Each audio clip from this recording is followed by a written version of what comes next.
of defense and security. When it comes to our cooperation in the field of defense, armaments, Poland, Sweden, Finland, Norway, we all have a long and good tradition of our cooperation.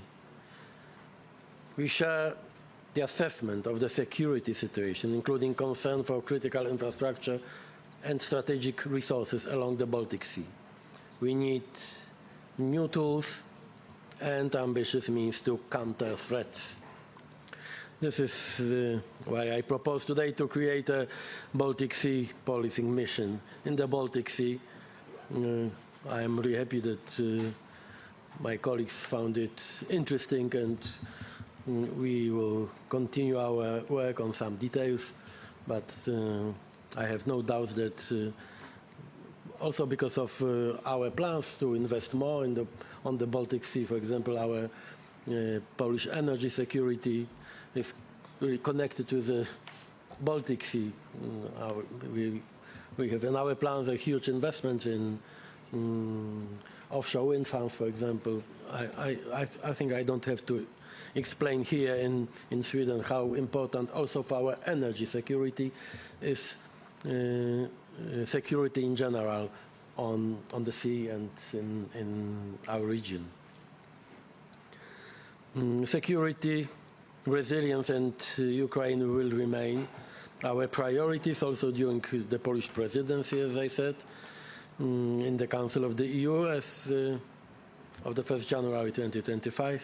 And I know that I will be able to count on the support of all colleagues here to bring this agenda forward. Nobody understands better the dire and complex situation of our region than we do. And nobody has better solutions to these challenges. It is not just a cliché. Our deepened cooperation and coordination is indeed key and should be continued. Thank you. Thank you so much, Donald. And the Prime Minister of Denmark, please. Thank you very much, Ulf, for kindly hosting us here today and in the current geopolitical situation, a situation that is getting more and more difficult and unfortunately also more and more dangerous. It is uplifting to stand here between close allies and friends. Just a week ago, I visited Kiev once again. The people of Ukraine have now been under full-scale attack for more than 1,000 days. The countries standing on the stage today are at the very forefront of support to Ukraine. And we know that the decisions we have taken is not enough. We have agreed today to step up, to scale up and to speed up, to invest directly into the Ukraine's defense industry and to give them what is needed. And this is necessary because we have to understand, even though it's difficult for us Europeans to understand it, that Russia do not want peace. And if we want a free Europe, we have to give Ukraine what they need and what is needed now on the battlefield. And we have to do it without any self-imposed red lines and restrictions. Likewise, we all agree, standing here, that a close transatlantic relationship is the only way forward. In the current situation, NATO is more important than ever, but we also need a much stronger Europe and a much stronger European Union.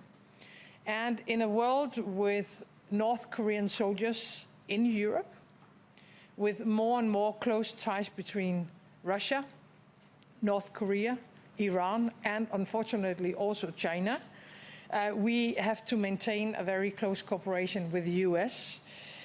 It will be a shared transatlantic task to stand up and push back for our common safety. And I am convinced that this group of countries will do their utmost to make this happen. Thank you. Thank you, Mette. The Prime Minister of Norway, please. There can be no better group than this to come together. This is a family of values, of geography, and of common approach to this geopolitical situation. So thank you, Ulf, for bringing us together. A few remarks. We have to be there for Ukraine in this dire moment. I second the Danish Prime Minister. In Norway, we are just about to agree a broad parliamentary agreement to step up support for Ukraine, which will support its ability to defend itself and to move that into a next generation, which also is about strengthening Ukraine's own industry to produce its defense capability. And the other dimension is also to support Ukraine in protecting its electric infrastructure, knowing that Russia is hitting strategically that particular nerve of the Ukrainian economy. And we have a shared analysis of this. And as it has been stated, next after the US, it has been the Nordic Baltic countries leading the support to Ukraine, and that will go on. Second point is on the regional stability, because we are regionally together from the Arctic to the Baltic.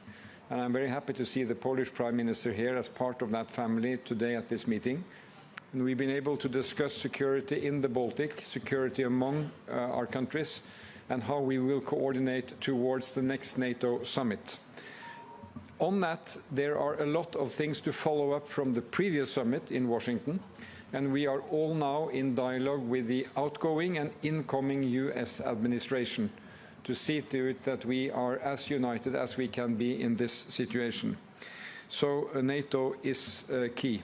Finally, I would just like to say that this group of countries is a threat to nobody, but we will never accept that others pose a threat to us.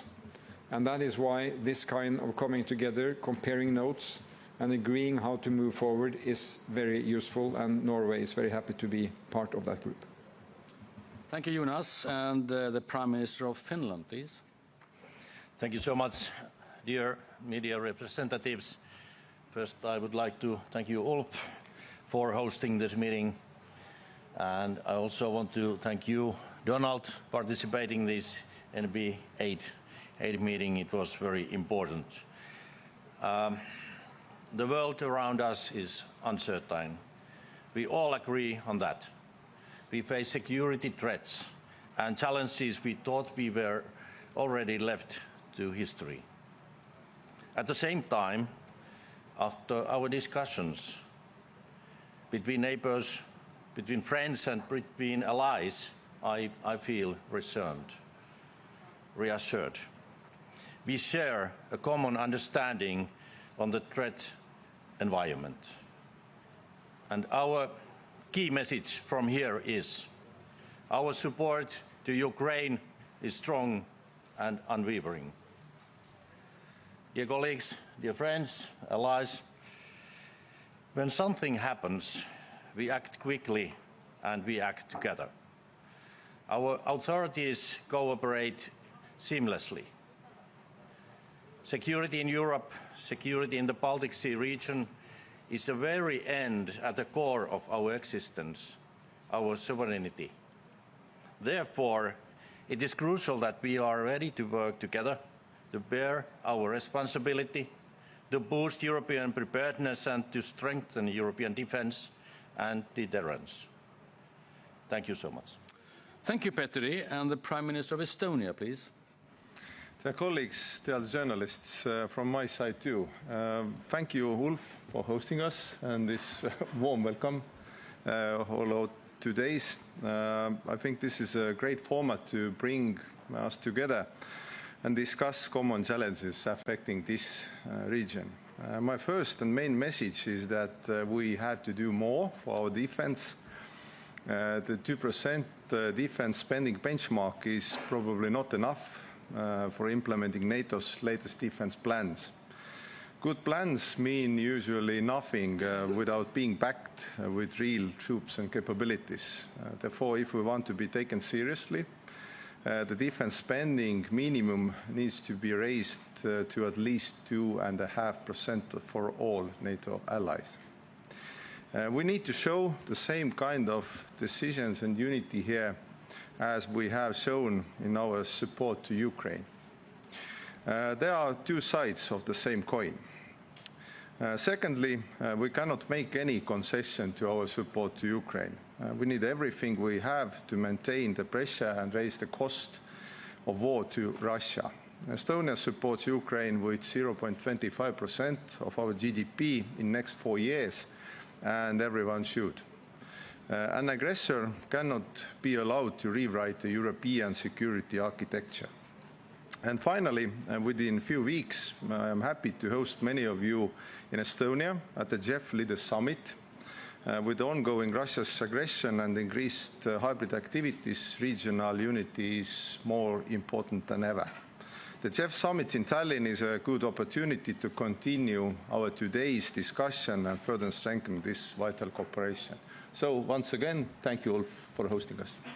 Thank you so much. And finally, before the November temperature takes over this room totally, the Foreign Minister of Latvia, please. Thank you so much. And indeed, we had a very good discussion on the three main priorities that we all have as very like-minded transatlantic states with large defense spendings, which was one, making ourselves stronger and more secure, and that applies to the discussion on NATO, capability targets, internal security, resilience, critical infrastructure. Second priority, clearly degrading Russian military capabilities, but also constraining Russia per se at large, including on the global outreach and making sure that what we do as democratic free countries actually is known around the world, and we have those global engagements, and we use our instruments as Nordic, Baltic and Polish allies, but also within the EU and NATO to make sure that our narratives and not the Russian narratives or Chinese narratives are the ones that are heard around the world. And the third, and as important, is support to Ukraine as a Nordic-Baltic bloc. We are the second biggest provider of military assistance after the US, and indeed with Poland ever more important, and that will continue. We are doing that for ourselves, for our societies, for Ukraine, for what we believe in. And that's freedom, democracy, and the way of life we want to live. I thank you. Thank you so much, Barbara. Thank you, and the floor is open. We'll go over to questions, and we will start with TT. I ask everyone to keep it short and tell who you're directing your question to. TT, David Hjort.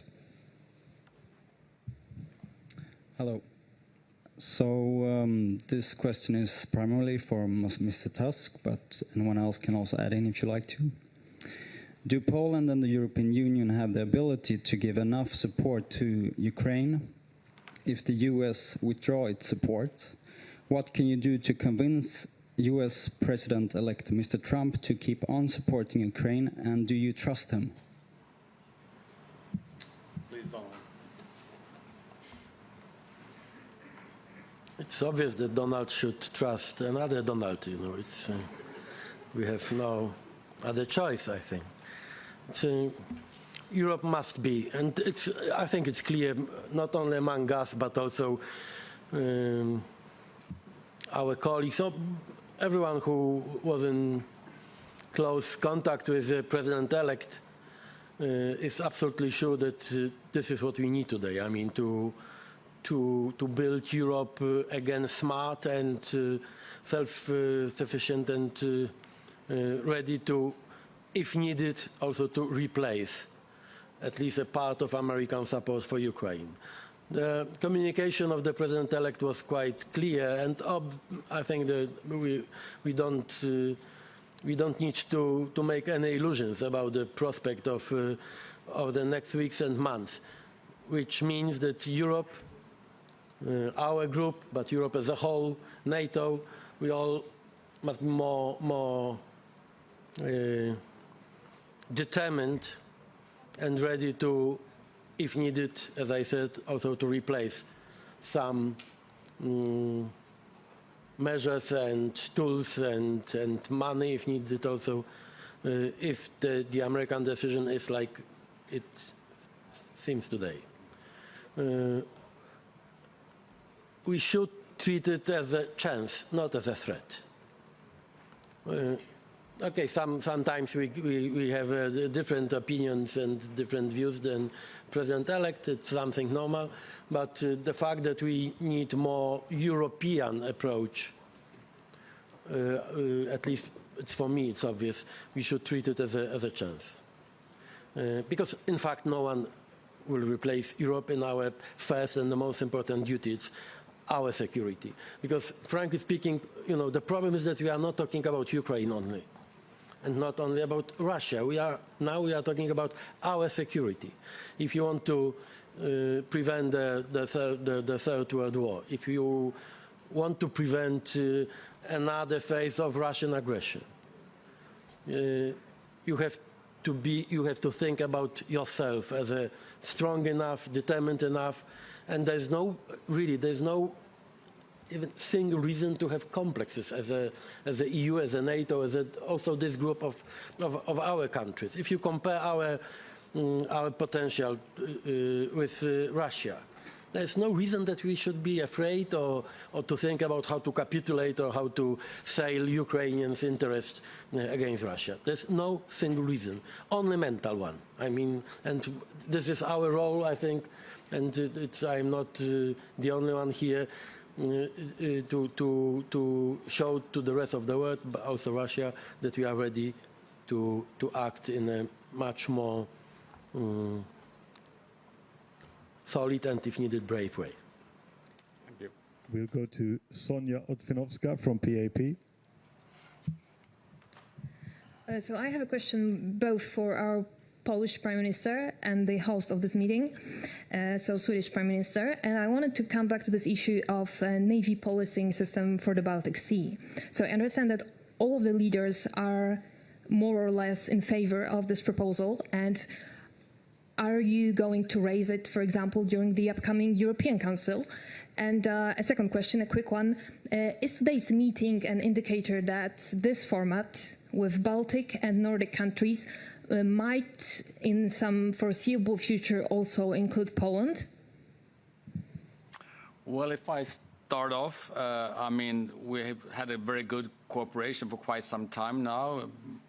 All of you might not know the fact that before the formal European Union Council meetings, we meet together in a formal sense, well, informally, but in a very formal sense, to really to see to what extent we can join efforts together. So that's a good example. Another good example is that if you combine the Nordic and the Baltic and the Polish contributions to Ukraine, we are actually second biggest after the Americans.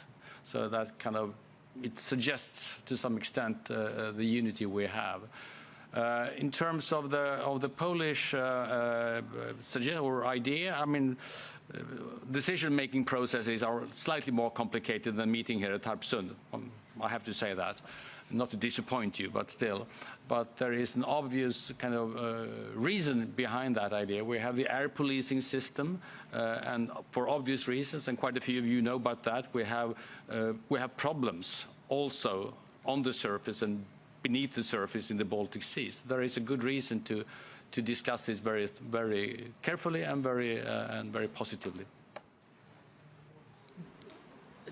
Frankly speaking, this is nothing new. I mean, this format.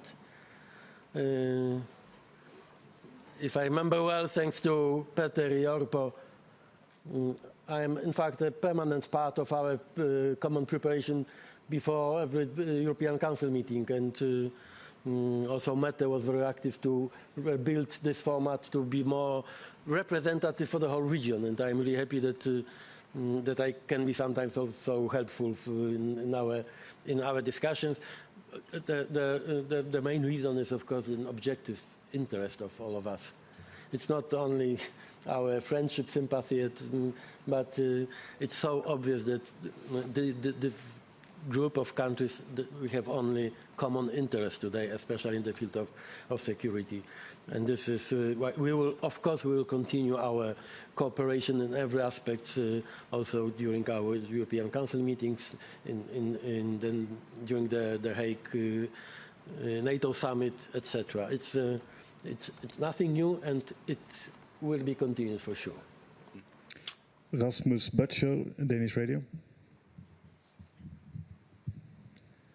I would like to ask about the Joint Navy program as well. You said you want to launch it to stand against the Russian threat. The timing is interesting. Do you thereby say that Russia could be responsible for the Chinese ship? And talking about the Chinese ship, if they won't allow you to do investigation. Will you in the end be ready to forcefully investigate and enter the ship? To me, the question. Okay. The idea to have a more effective control on our sea, it's to prevent this kind of threats. I am not here to judge who is responsible for this act. My private opinion, but it's my private opinion, is that if something looks like sabotage, it's a sabotage. But maybe it's just maybe I'm oversensitive. But because of our Polish experiences with some act of sabotage on our territory, in fact, it's our daily experience now, and with a clear traces that the Russians are at least are engaged in this series of acts of sabotage in Poland. We have no doubt.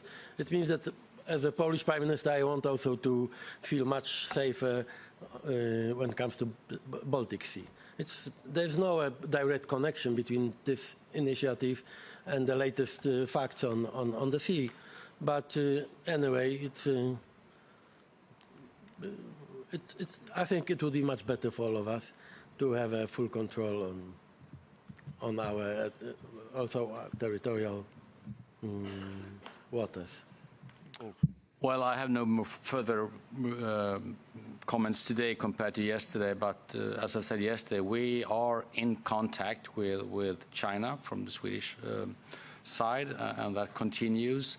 And we have also agreed to join efforts between the affected countries in the investigation. So that's all the information I can give today.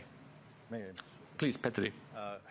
I just want to thank you, Ulf, and Sweden for your leadership on this issue.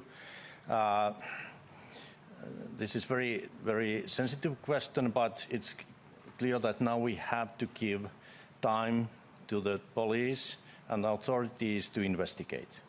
But it's crucial that today we have joint team to investigate this issue. And once again, thank you so much for your leadership. Thank you. Please. Thank you. Next question, Ila, Finland.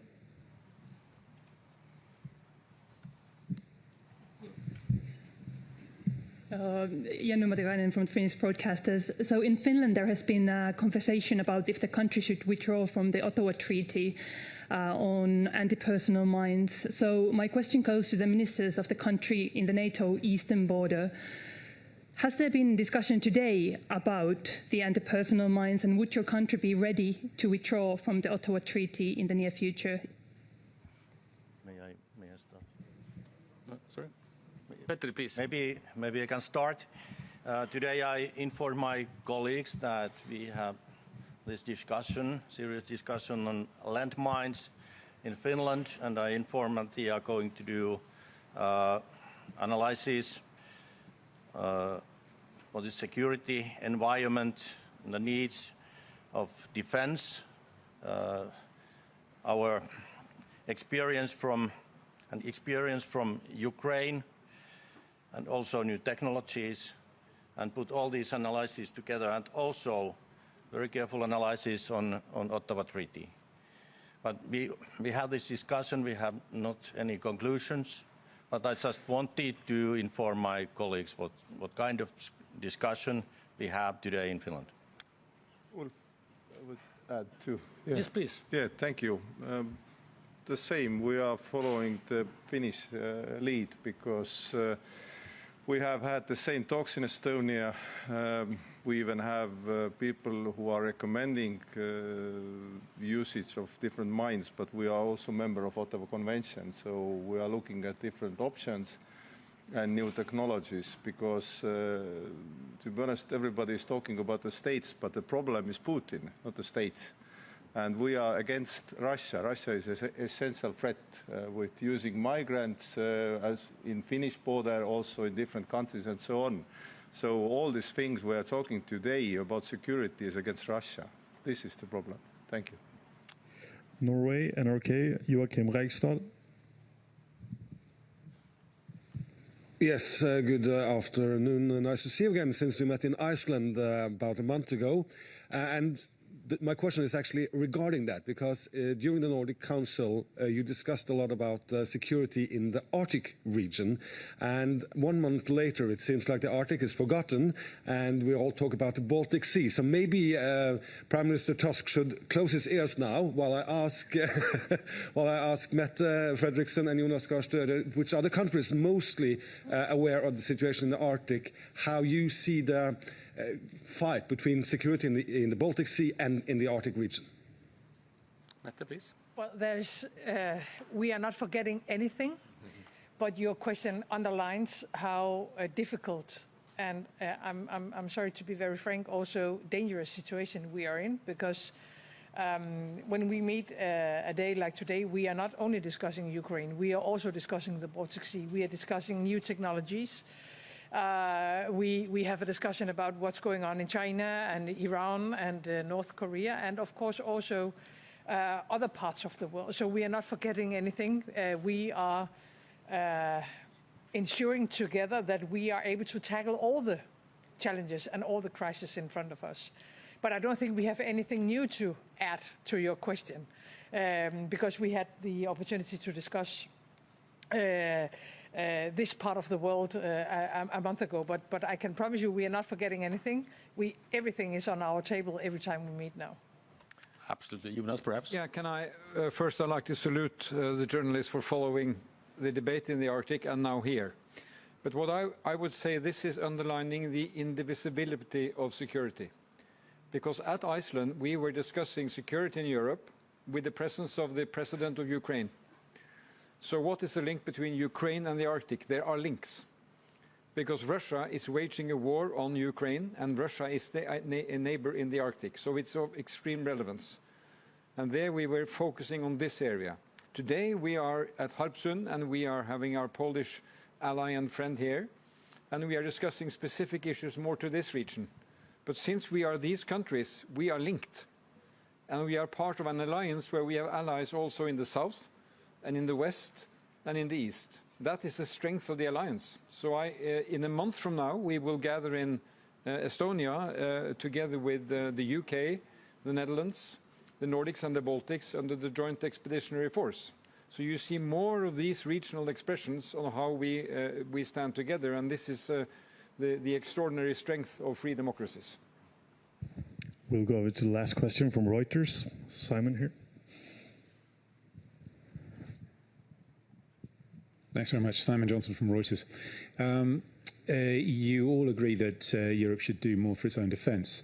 Can you say a little bit more about what you mean by that? Is it just a question of money? Is it simply a question of raising defence spending to 2.5% of GDP or 2.6% of GDP? And is Europe only able to act through NATO, or has this got a political dimension? Can Europe do more for its own defence by having its own defence structures? That was a broad question to a broad group of people. I don't think we have time for everybody to reply.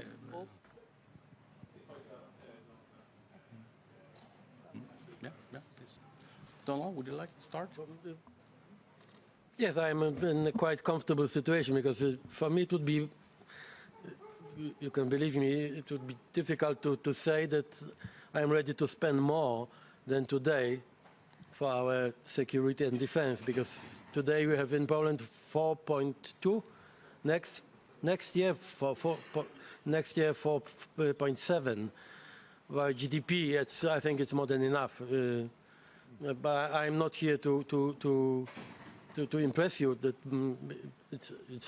we have obvious reasons as a frontline country to do everything to make Poland more secure. For me, it's also important to strengthen our cooperation with all countries here when it comes to the system of fortifications and other installations on our eastern border, because it's an eastern border of NATO and the EU. And I am absolutely sure that we will discuss also this today, today evening.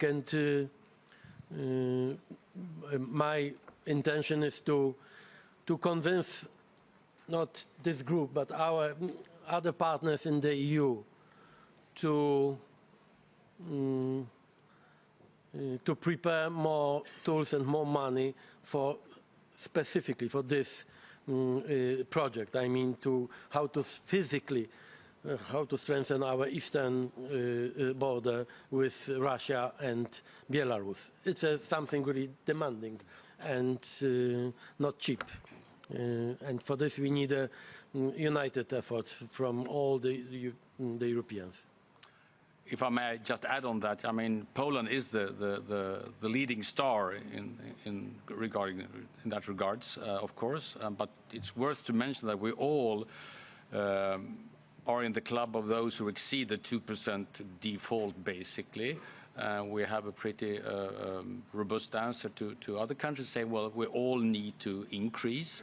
I think we were all very prepared for the very legitimate American demand since long, that Europe needs to invest more in its own defense, relying less on American taxpayers' money for European defense. I think that signal has come through pretty clearly, I would say, and that is an obligation we have.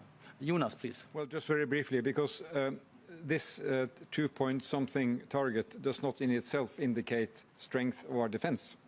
So I'd like to add two things. What we have discussed today is the need to follow up on our decisions at NATO summits, implement the regional plans we have agreed, implement the fully revamped command structure so that we make maximum coordination of what we do in the alliance. First dimension. Second dimension is that for Norway, speaking for us as a founding member of NATO, we now have Sweden and Finland as allies, which means that in our geography we can now cooperate on defense in a completely new manner. So we now have coordination on how we will assist each other inside the framework of NATO, not only as good Nordic neighbors. So these are two dimensions on how we make sense of increased spending. And Norway, for its part, has gone well beyond 2% in recent months. Yeah.